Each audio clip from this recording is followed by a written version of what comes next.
Now, the rand has reached record highs this week, trading at nearly 18 rand against the US dollar. This as the local unit shrugs off election jitters which weighed in April. Fixed income and commodities strategist at RMB Manqoba Madinane joins us now to discuss this and other factors influencing the rand's performance. Thank you so much for your time, Manqoba. How quickly things change, because just now election jitters were all over the markets, including the JSE and on the rand in April, and now all of a sudden the markets are just shrugging off. What is happening here? And have the rand's prospects stopped being load shedded like our homes? Absolutely. No, thank you for having me, and good afternoon to everyone. Yes, certainly it's certainly a sentiment reversal. It's reflecting across almost across the board, but we have to always orientate ourselves that the rand, number one, first and foremost, is a function of what happens globally, and the environment around the dollar is now particularly rand supportive. That dollar is looking a little bit shaky. The rand has rallied on the back of that. But also importantly, the rand is a commodity currency. The current move that we're seeing really was started on the back of the big surge in our key major resources, including the gold market, right?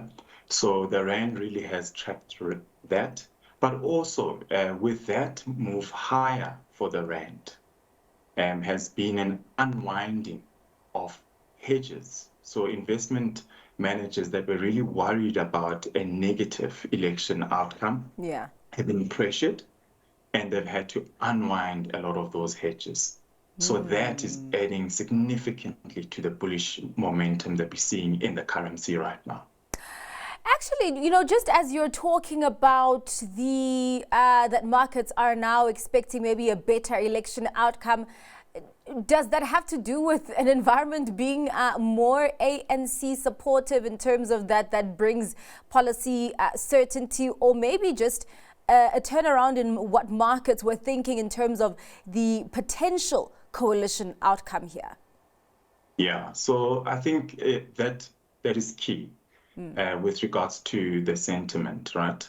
That's at play right now. So there's a sense right now among investors that we're trading towards an outcome that will really be a policy continuity type outcome. Our own view is that the ANC will land around the 45% to 50%, right, range. So what that essentially means is that as a base case, continuity of the current policy momentum thrust will likely be with us after this election. That's encouraging. We've seen what has happened on the energy side, and what's not really in the news right now. Rail itself is slowly also making a little bit of improvement. So that is all supportive of sentiment. And why that is so important is that South Africa in general, as an asset class, has really been undervalued for quite a while. Investors have been nervous around what has happened, particularly over the course of the past year. So there's an innate risk premium that was built in. All of that is now unwinding.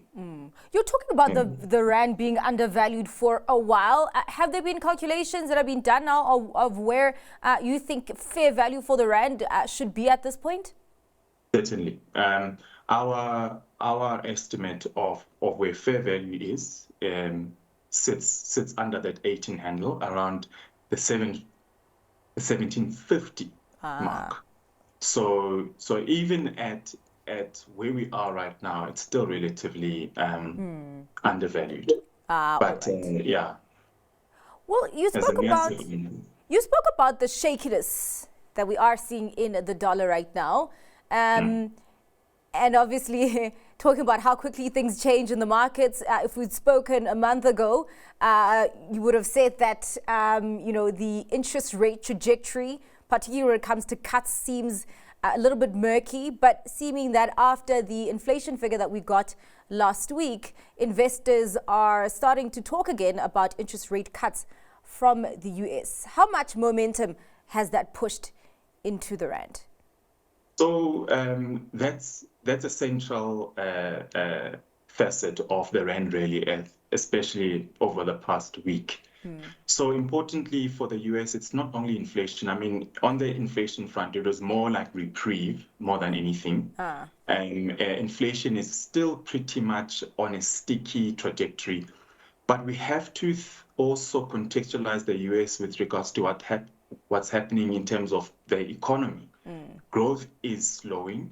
Households in the US economy that account for roughly, say, about 65% of that economy are now under pressure. So the risks are now starting to now look more to the downside with regards to economic activity in the US.